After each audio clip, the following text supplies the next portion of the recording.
It looks like you've got your technical director there, Wes. Oh, I've got two of them. Three of them, please. They're getting there slowly. Well, too many cooks spoil the broth. Is it really? I'm not going to see you, Chris, then. But how am I looking apart from grey hair and wrinkles? I'm central, am I? Is that right? Yeah. No, you look as good as you did when I first met you, Wes. Oh, I'm sure, yes. I'll just...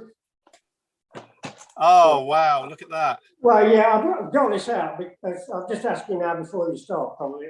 This is actually, this is the Mardave that never was, probably.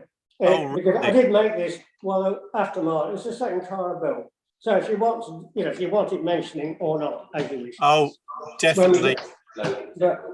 Well, they could probably move the camera around, can't they, later? Yeah. Anyway, what's that? Just checking. Yeah, we're okay. Right. Yeah. Yes, thank you. We're okay, I think. Yeah. Yes. Well, firstly, thank you very much for sparing me your time. We've been asked to try and set something like this up for a good 18 months now, and I've keep putting it off, thinking he doesn't want to talk about Mardave. Well, no, that's not at all true, really, Chris. It's just that I'm not highly into this technical business, and I couldn't. It would have been better if I could have done all this myself. And we've had to trouble Scott and my granddaughter to come down and set it all up. That's the biggest sort of stumbling block, but they're happy to do that. Yeah, I'm very similar. I'm drinking. I'm very similar. I've got an 11-year-old daughter that has been doing all of my videos. She set up all of my YouTube channel, and it's quite scary when something goes wrong and you go indoors and you say, Evie, can you come and help Daddy? And you just think, that's not right. But we've noticed that the quality of your videos seem to improve. Well, I don't seem to be very good. I won't say improved. I can't say I saw old ones, but they're very professional now.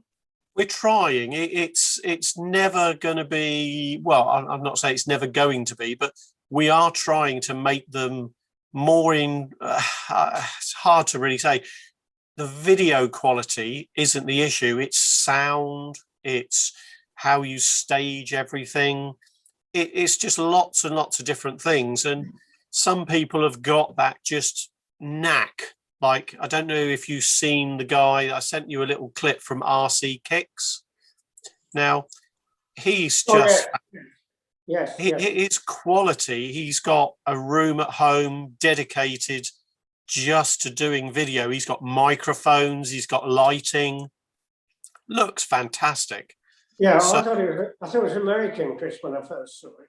Yeah. They do a lot of, isn't it? And then I realised that he was English. Yes. I had not heard him, of course. I'm a bit out of touch.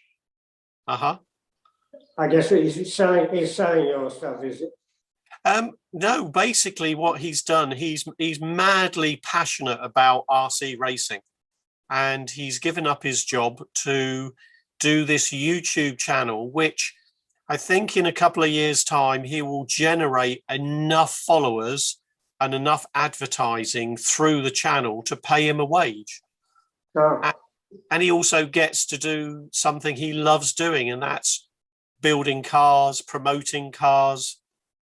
He's just so passionate about what he does, and it's great. It really is good to see somebody within the RC saying, look, I'll make you a video. I don't want anything for it.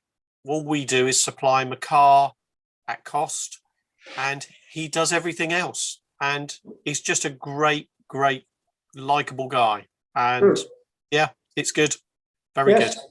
Just the sort of thing you need. Yeah, it is. It really is. It's just, yeah, it's a breath of fresh air. So we've had to sort of get into the YouTube side of things and get into the video Zoom meetings and try and learn a new way of selling to the general public and answering questions to the general public. Yeah. So it's Good. it's the way Yeah. forward, I've been told. Good. Yes. So we've got a few little questions that we've been asked by our fellow Mardave followers, and Yeah. I'll kick it off with a very simple question. Where does the name actually come from? Is it exactly as we all think? Right. Or Yeah, no, well, it probably is as most people would guess, and I can give you a very simple answer, but I'll enlarge on it slightly because okay. it is a combination of two names, and because I started in business as a partnership, and we actually started as a plastics company. So originally the company was Mardave Plastics. Mm-hmm. And I started this, obviously, I started with a friend of mine who we were ex-apprentices from Austria Aircraft at Rearsby.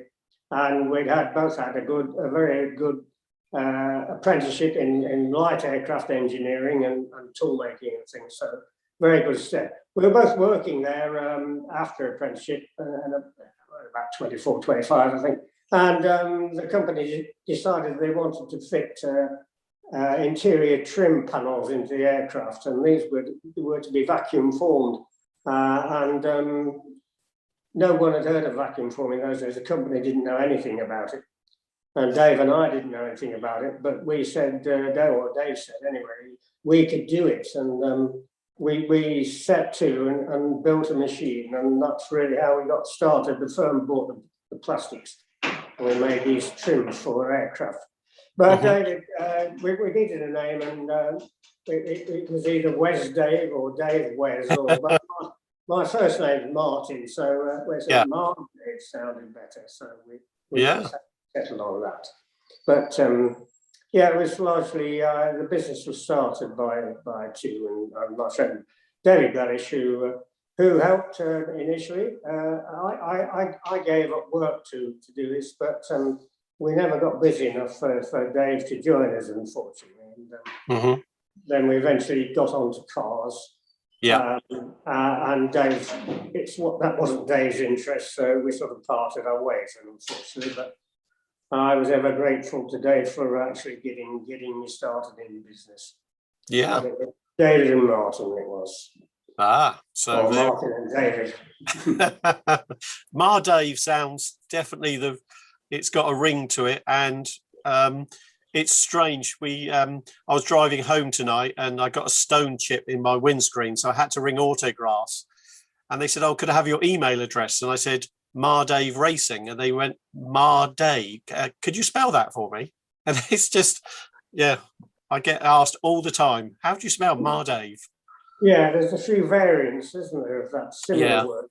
Similar names, Again, a combination of names, Yes, but I was saying, obviously, when I got into cars and I eventually gave up, I'd acquired a few various vacuum forming jobs, and I had to offload those then when things got busy, and then change the name to RC Racing. Sounded to be the logical thing, and so that's when we became Mardave RC Racing. Right. So the vac forming machine that I used to see when I came to the factory at Hena Street, was that one of the early vac forming machines? It was, that one you see would be the second one. It wasn't the one that Dave and I made, actually, which that was in I'll say my garage, it was my dad's. The reason why it started at my house was because my mum and dad had a biggish piece of land and a large corrugated iron garage that we extend. We had to actually, the first thing we had to do was actually extend the garage with a lean-to big enough to put this machine in, because it was quite a big machine to mold these aircraft parts. They were up to 4 feet long. So the actual machine was 5 feet by 4, which was a pretty big machine. Especially, quite amazing that it worked, really, because we'd never seen one, and there was nothing on the market to buy. So, but anyway, it worked, and it stood me in good stead, because we made all sorts of things, paddling pools and things, And of course, we could make any size model car. We would have been all right if it had been quarter scale. We could have made those, but we never did make a quarter scale car. But, I used to make two bodies at a time. And of course, we're talking about 1/8 scale now on the cars.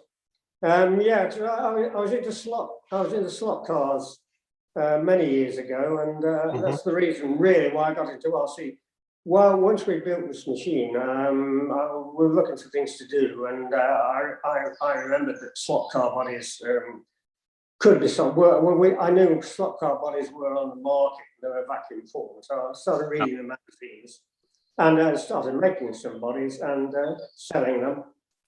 But of course, I was reading the magazine, and that's when, after sort of 3 or 4 years of messing around, I saw that radio control cars were appearing in the States, and that was first noted in Model Car magazine, and that's when I got interested, because having a vacuum form machine and an interest therein already in cars and model cars, it seemed the obvious thing to get into, and I shot down to London and bought a American prototype that was in a model shop somewhere in London. Came over, because they were all 3.5C. The Americans decided on the side, 3.5cc, wasn't it? And 1/8 scale, which subsequently turned out to be quite a good choice, really. There were a selection of engines available in that size. I guess that's why they chose it. And this thing had an MDF of 10 mil MDF rigid chassis, unfortunately, on it, but it ran around my lawn. I remember I ran it once, and then I immediately decided that was the way to go. And the clutch and most of a lot of the bits and pieces, the ideas were there, and I followed those ideas really, and made the mattress Simca. Which I used to have one lying around for years, and of course now disappeared, unfortunately. Oh dear. Still have some photographs, don't we? Yeah. Well, we've been delving through the archives to try and find more and more information, because when we set up the YouTube channel, that was the first thing a lot of people said. Could we have some of the vintage? Could we see where it all started, and where did RC go from day one? And we found some very old videos from Leicester, and we've put those. And it's amazing. People just wanted. I think last year really sort of struck home that people were sat at home thinking, look, the world's just, what is going on? What can we do? And we sold so much Cobra stuff, so much vintage items that I never ever thought. When I moved, we moved from an old farmhouse to like a barn that we live in now, with it's lovely and warm and everything else. And we had all of these boxes and boxes of stuff that we just thought, we're not going to sell them. We may as well just put them in the skip. And I just couldn't do it. I couldn't bring myself to throw all this stuff away. No. And lo and behold, COVID-19 struck, and everybody went into their lofts and thought, I've got a little bit of vintage Mardave here. I wonder if I can get a set of tyres, and I wonder if I can get gear or pinion. And it's just launched the vintage section again. Just growing. Yes, it's amazing to us. Certainly, it is amazing. It really is just. Good. It is good. I've got a question from Lewis Broyd. Which cars would you regard as Mark 1, 2, and 3 before the Mark 4 chassis came along? Oh, this is IC powered circuit cars that we're talking about, aren't we? I would have thought Mark 1, Mark 2, Mark 3 probably would be, or it could be the early electric Mark 1, 2, and 3. Yeah, it's a difficult. Yeah, it is. Well, as I say, we've covered the first car. Basically, was the IC car was the Matra. Then we went on to simply flat pan chassis, I guess, and that just kept going and evolving slightly. Mhm. You know, I was never too bothered about expensive modifications or gadgets. So you know, if it ran and people enjoyed running it, that was really what we did. And they ran on, and slowly I think other things took over. The Yeah. stock cars actually became a bigger seller, I think, than the flat pan road cars. Mhm. On the IC front, and then of course when electrics came in, which of course was the other big development was the nickel cadmium batteries, which were not around initially when we started. Yeah. And suddenly electric cars were possible, and there was quite a rush to get into that market as well. And eventually, I think, I imagine even with us, certainly worldwide with Tamiya and Kyosho and those, I mean, they were all virtually all electric. Well, the biggest market became electric cars then. And I guess apart from the stock car continued well, but the road cars I don't think continued in quite the same way. But the stock cars and from our point of view, because we were at the bottom end of the market, you know, and circuit cars continued on tracks, but they were more expensive models than ours by and large.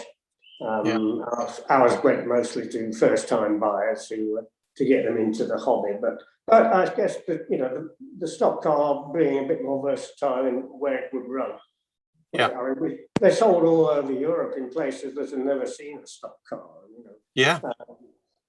Sweden was a big location, and yet they had no idea what a stock car was, but they bought a hell of a lot of our IC powered stock cars, largely because they didn't need particularly smooth tracks to run them on, I guess. Yeah. And that applied to quite a lot of countries around Europe who bought stock cars and had never seen a real stock car and no idea of what it actually was. Yeah, I think Holland and countries like that are still very, very big. Yeah, they did have stock car racing in Holland. I think they did know something about it, you know, full size. I think there was stock car racing, maybe still is, which is why, because it did take off very well there as well. We had one particular customer who came over. He was a school teacher, and he introduced it to his school, and he introduced it basically to Holland. And as you say, it went pretty well in Holland. Yeah. It's strange because we get lots of inquiries from vintage collectors all around the world, and Australia seems to be huge. Like when we re-released the Mini 50, I was just gobsmacked about how many inquiries came in so quickly. Within like 24 hours, my emails, I woke up and just thought, oh, I've been hacked on my computer. And we just had hundreds and hundreds of people saying, I live in Germany, I live in Holland, I live in Australia, and far afield, where people have bought a Mardave, they've still got it, they just got it in pride of place in their cabinet, and they just want another one. It's amazing. Yeah, amazing, isn't it? Yes, very good, very good. Nice to know. I don't remember sending money to Australia. It wasn't a big export field by far, but yes, I know what you mean. Things do get around, don't they? It's amazing. They certainly do. Out of all of the cars that you've sort of produced over the years, do you have a favourite? No, not really. You would probably say the one that sold the most, but I don't know what it was. Well, probably almost the stock car. So I don't know which we sold the most of, to be honest. Yeah. Never kept any great records of that side of things. Well, people bought them, we made them, and when they died off, we stopped and tried and made something else. Yeah, I think the Mini, for us, the Mini has just been, it's an iconic car. Yes. And it's an iconic model racing car. And I just never ceases to amaze me how many people want a Mini. No, it certainly wasn't the first electric car we made. You know, we made all 12 112, basically 112 chassis, and then Yeah. just one day, I thought, I don't know, I must have seen a picture of a mini stock. I mean, because stock cars have done so well, and of course, mini stocks are the smaller versions of stock cars for 16-year-olds, aren't they? But the fact they've got bumpers seemed to be very attractive to a lot of people, model-wise. And I guess I thought, well, perhaps of course we've made an electric stock car as well. Yeah. Pretty early on. That's a proper injection molded chassis, but the mini stock was a much easier proposition to make, really, and it's probably sold a lot more than the electric stock car at the end of the day. Well, stock car racing, F2s, F1 are still F2. I dabbled in the F2 for a couple of meetings before lockdown, and I'm just amazed the passion these guys have got to make these F2 stock cars, and they're beautifully done. The sign writing that they do on the outside of the cars, I know Ian Johnson, and the work that goes into them is just fantastic, and it's just great to see. Yeah, sure. Yeah. Well, of course, the real cars are painted, aren't they? And, they are beautiful. Yeah, and they're all different, and there's a lot to choose from and a lot to copy if you want to do that. Yeah. Yeah. Yes. What made you get into off-road? Is that something that Scott? It was one of those things that happened, wasn't it? And I can see. I don't know who sort of started off-road. Really, I'm trying to think back now into IC. I don't know whether IC off-road started first or electrics. Any idea, Scott? Oh, Scott's gone out, has he? Has he gone to the pub? Yeah, he's gone. No, to be honest, Chris, I'm not sure. We made the Marauder. I think we probably made the Marauder before we made electric, the Apache. Obviously, ICs was still selling well, or I wouldn't have made the Marauder. So I think they came. Probably IC off-road came first. I don't know who made the first off-road kits. I certainly can't claim to have invented that, Chris. I'm sure somebody else either progressed or from stock cars or something. And then electrics followed on. We made the circuit car, electrics, the circuit car first, and then the first buggy was the Apache, of course. But obviously it was well established by then, because that had an injection molded body, as you know, which was quite a big venture to make for us at that time. But it just about proved worthwhile. Yeah. Is that mold still around? Because that's something that we've been asked a lot of questions about the Apache. It must have been a very big, heavy mold. Yes, I guess it was an aluminium, but still big. As you know, injection molds are 3 or 4 times the size of the product, aren't they? Yeah. Yes, I don't know, Chris. I don't know. I do know the firm is still in existence who made it, but I've never inquired what happened to the tool. Yeah. We had lots of Apaches appeared in lockdown, and I couldn't believe we had about 400 or 500 CV joints being sat on our shelf for many years, and then the sudden surge of it's CV joint day. Every single CV joint we had in the factory just disappeared within 24, 48 hours. I couldn't believe anybody had found a Meteor or a Marauder, and we need a CV joint because they've all just literally disintegrated. That was a bit of a funny moment for all of these people that found CV joints and how to put them together. The Apache was very similar to the Marauder, was it? We either got the idea from one from the other, or I don't know which came first. But, it works well. Oh yes, it was a simple idea, isn't it? Yes, yeah. Very, very simple. Yeah. And the Meteor, that was just a natural progression from the Marauder. Yes, the battery's different, isn't it? Because that was the first one with the 6-cell inline battery. They've actually got 6 cells, haven't it? Yeah. Yeah. I guess possibly because everybody else seemed to go for the 2 sticks, 3. Possibly that's why I felt we should go the same way. I can't remember at the time why, but obviously that sort of proved to be the way to go, didn't it? Across the car. I think give a bit more space in the chassis as well. I think, and just got the centre of gravity down, I suppose. The Apache were in a block of 6, weren't they? And the CG would be a bit higher with those, wouldn't it? Yeah. I'm just trying to think back why I did anything. I can't remember. Yeah, and then the Cobra came along. Yeah. Yes. Sort of the next step. The Meteor became a bit outdated competition-wise. The lads were struggling with it a bit. The gearbox, could be. I think we tried to make the gearbox better on the Cobra, and just move with the trends slightly. Yeah.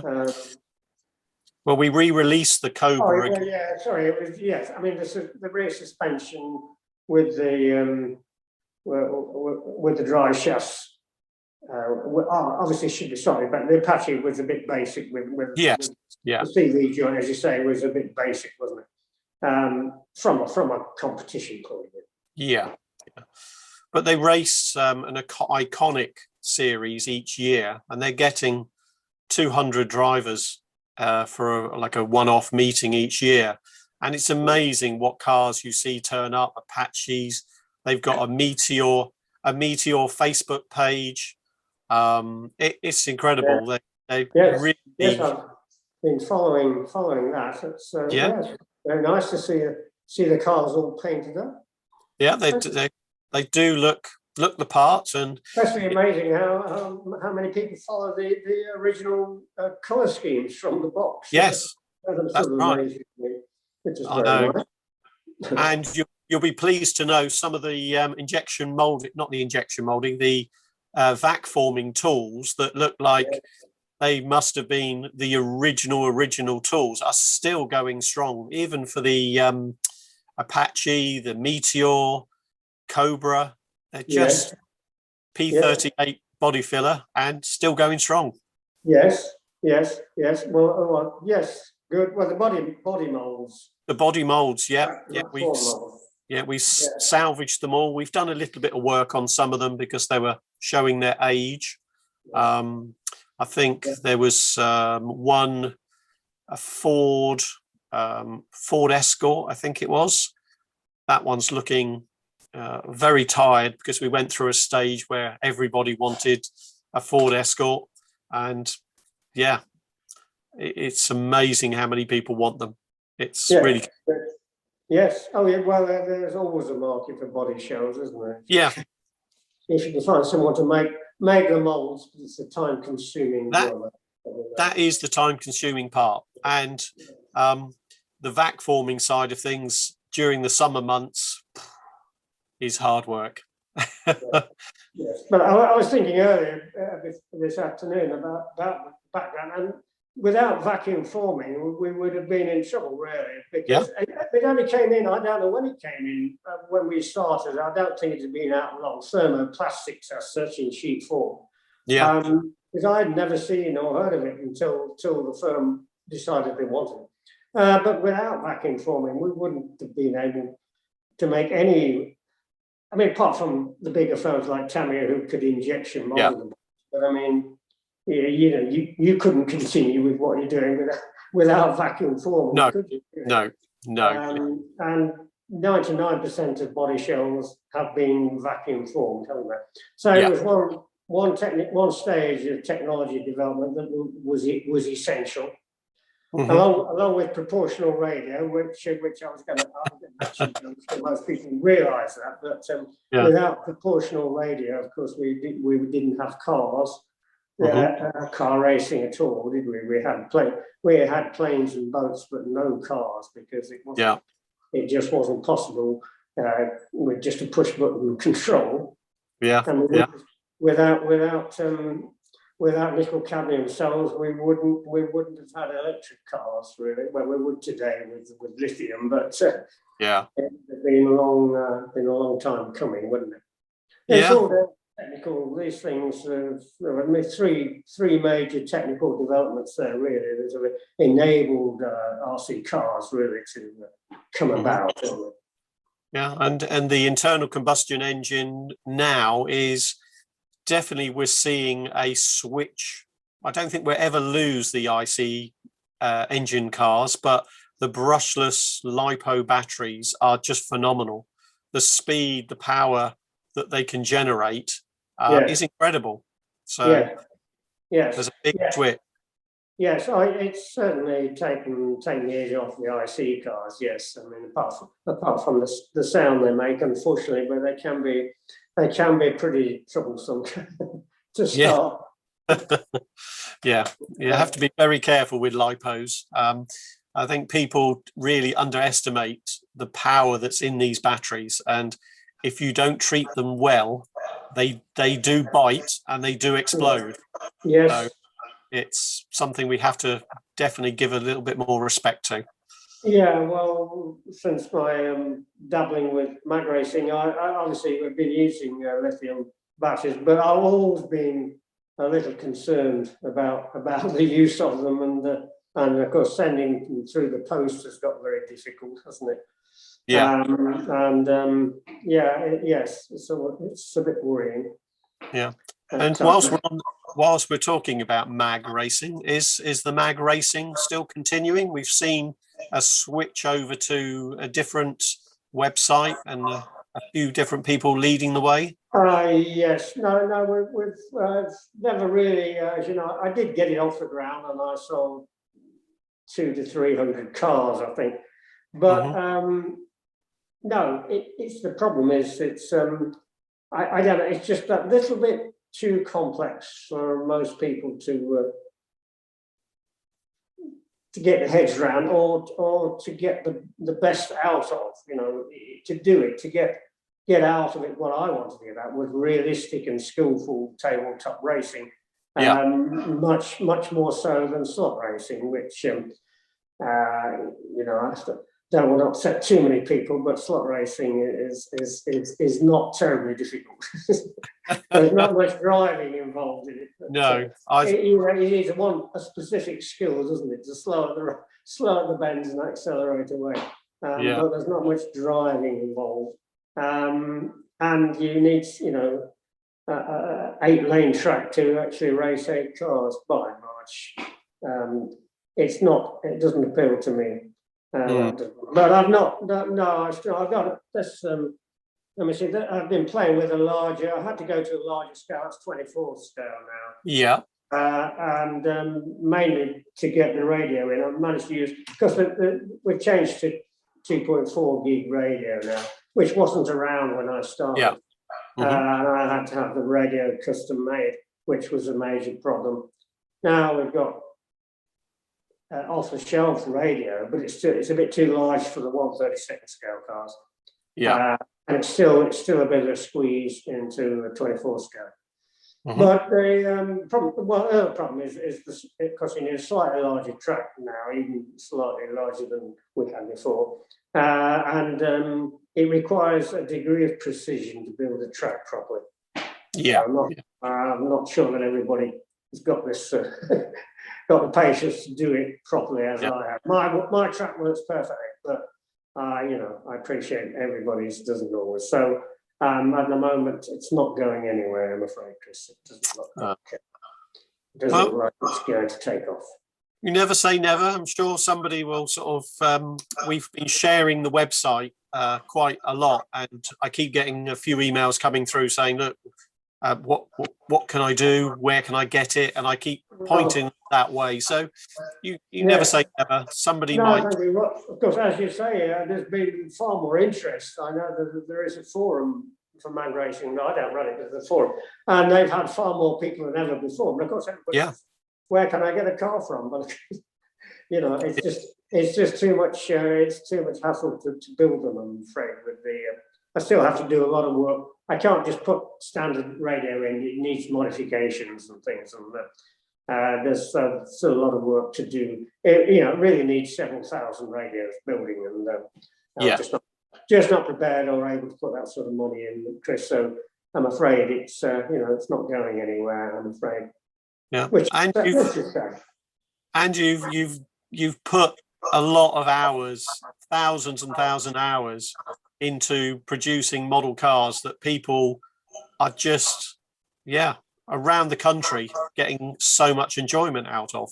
So Yeah, thank you. Well, that's great. It's great to know that's still going on, and it people are is. still enjoying the old cars. Yes, yeah, They yeah, do. fantastic.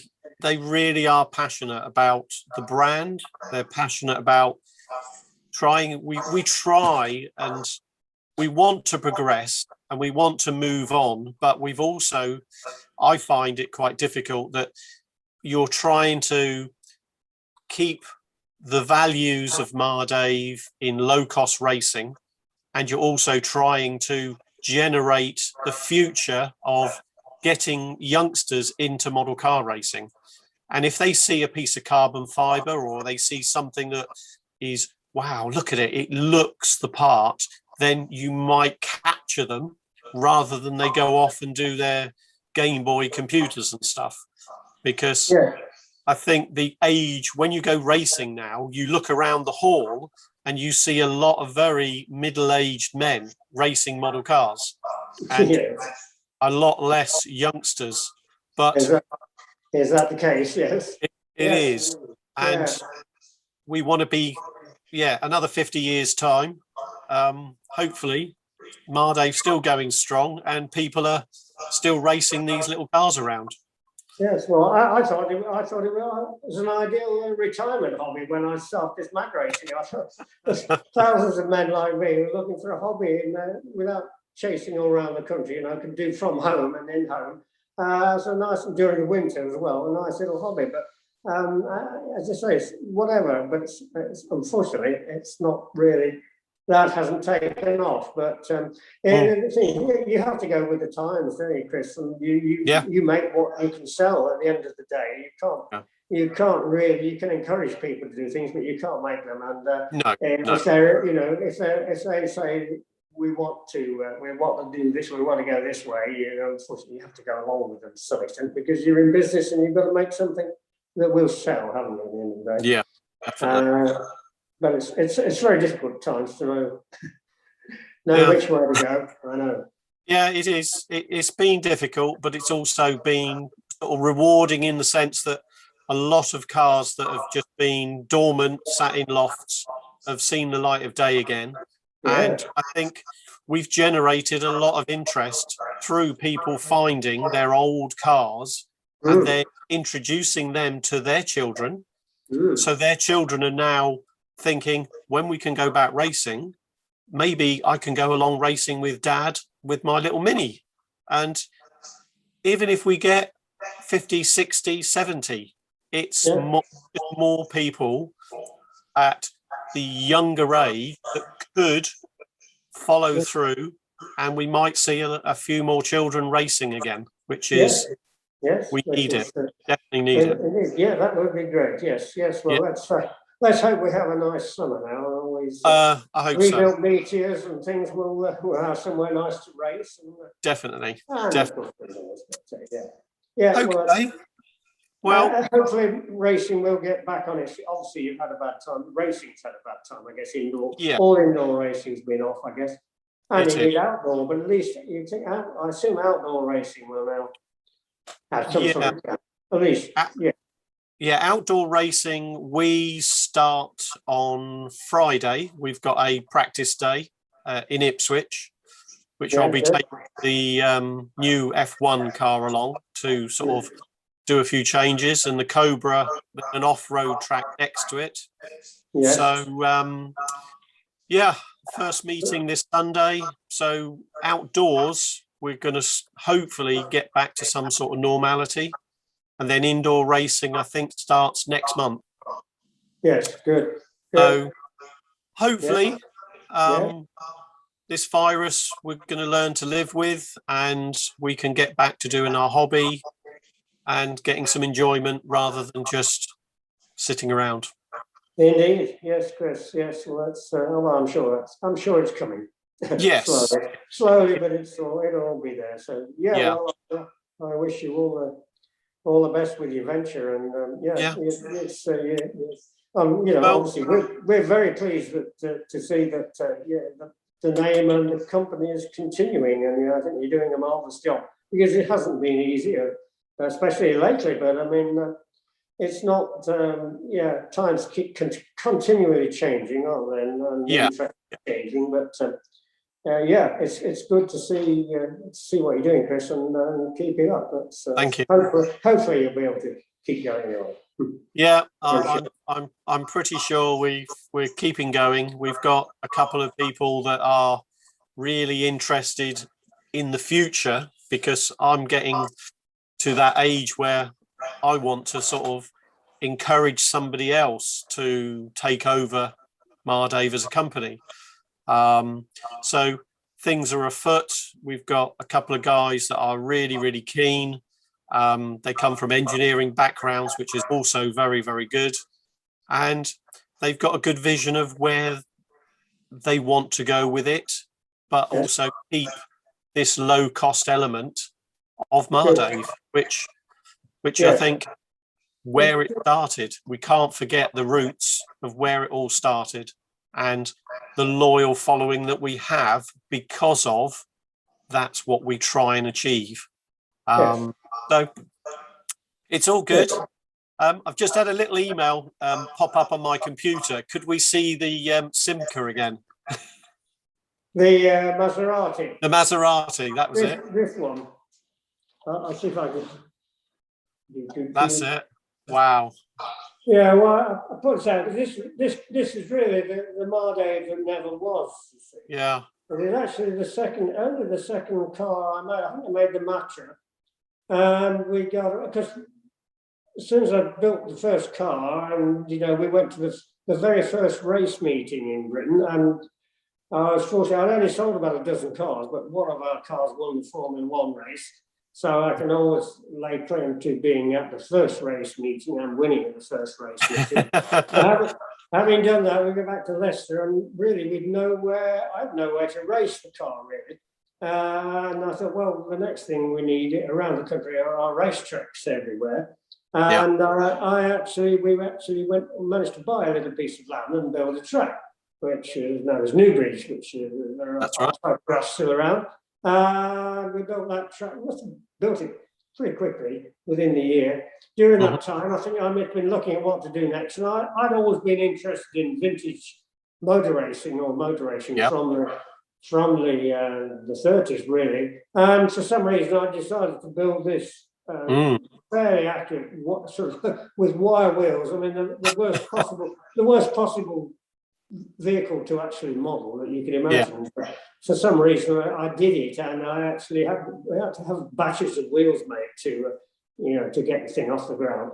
It's a 3.5cc engine in it, and bevel gear drive. But there was only one other person. We've got a little club going by then. There's only one other person in the club that actually wanted to build one, and he built one, and he and I ran these two cars around our track.